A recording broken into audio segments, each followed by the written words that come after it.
Trump is here to stay. He's gonna stay for a long time, especially as long as he's walking this face of the earth. And his supporters are not going anywhere either. Unfortunately, this will feed into what they believe is a political attack against President Donald J. Trump. Now check out this headline right here from The Guardian.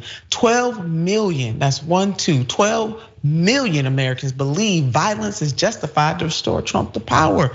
Do y'all understand that? 12 million people, and it's probably a little more, but we know at least 12 million people in this country had the pure unadulterated gall. They were not ashamed to admit that violence would be okay to bring Trump back to power. And this chart right here breaks it all down for you. Belief that use of force is justified to restore Trump to the presidency. Now it has declined, but my God, the fact that it was that high and it's still this high, agree or strongly agree, the use of force is justified to restore Donald Trump to the presidency.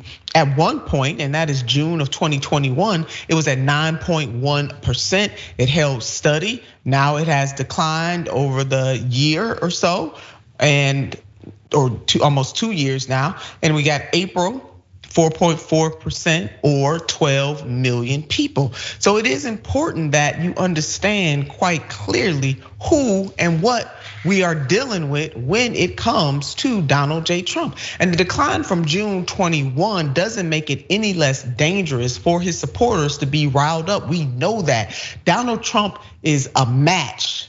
And the people are like the gasoline, and all he got to do is just light it and they go crazy. 12 million people believing that violence, did you hear us? Violence is okay to restore President Donald J. Trump back to power. We know what happened on January the 6th, and even if he's locked in prison, let's say for example, let's take the shot. We're gonna take the shot that President Donald J. Trump goes to prison. He will manage to find a way to run, because guess what, America? In America, there's no prohibition for running for president from prison, and he wouldn't be the first candidate to do so. Eugene V. Debs, the legendary anti-capitalist, and let us be clear, underlined it, underscore it, exclamation point, message in a bottle. There is no comparison whatsoever to the type of man, the type of human being that Eugene Debs was and Donald Trump is. But by way of example, we're just giving you the history here. He was an anti-capitalist of the 19th century who vehemently supported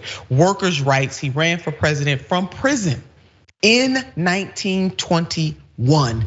Take a look at this right here. The socialist who ran for president from prison and won nearly 1 million votes. And you got to understand that Eugene Debs was running against the machine, baby. He was running against the status quo. He wasn't a lapdog for either one of the major parties. Eugene V. Debs did not speak on election night in 1920. The socialist presidential contender was, in his words, a candidate in seclusion, imprisoned in the Atlanta federal penitentiary for speaking out against the draft during World War I. That's it. So if anything, we got to think about how the support for Trump may even grow. Mayor, your final thoughts. Listen, people better than that, they better not, sis. Listen, spend your Friday doing other things, but don't breeze over what you just talked about. First of all, there's a couple things that we need to focus on. The idea that 12 million Americans think violence is the answer to bring Trump back into power is disgusting. Let us be reminded that the largest army that inflicted the most death on American army was the Confederate Army.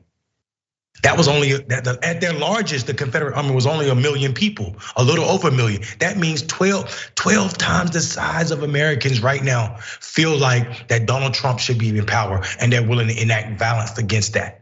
That is scary, scary beyond scary. He's duped enough Americans to believe that he can enact or do anything to democracy, even do away with it and make sure that he's in power. And I think people breezing over that like it's a small thing is dangerous. It's very dangerous. Also, what you just pointed out about Deb is a serious thing. Donald Trump in prison is a more powerful Donald Trump than Donald Trump on a campaign ballot. And we about to be prepared. We about to be prepared for what that means.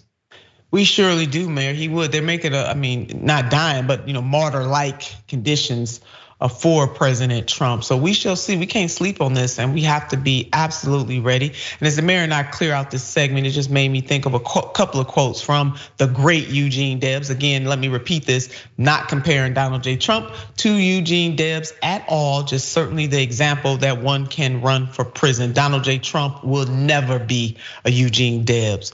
Eugene Debs once said, "I have no country to fight for. My country is the earth. I am a citizen of the world." Another beautiful quote. While there is a lower class, I am in it. While there is a criminal element, I am of it. And while there is a soul in prison, I am not free. That coming from the great, the one and only Eugene Debs, who had the courage to challenge this country and to run for president and shake its foundation, so much so that they found a way to put this man in prison.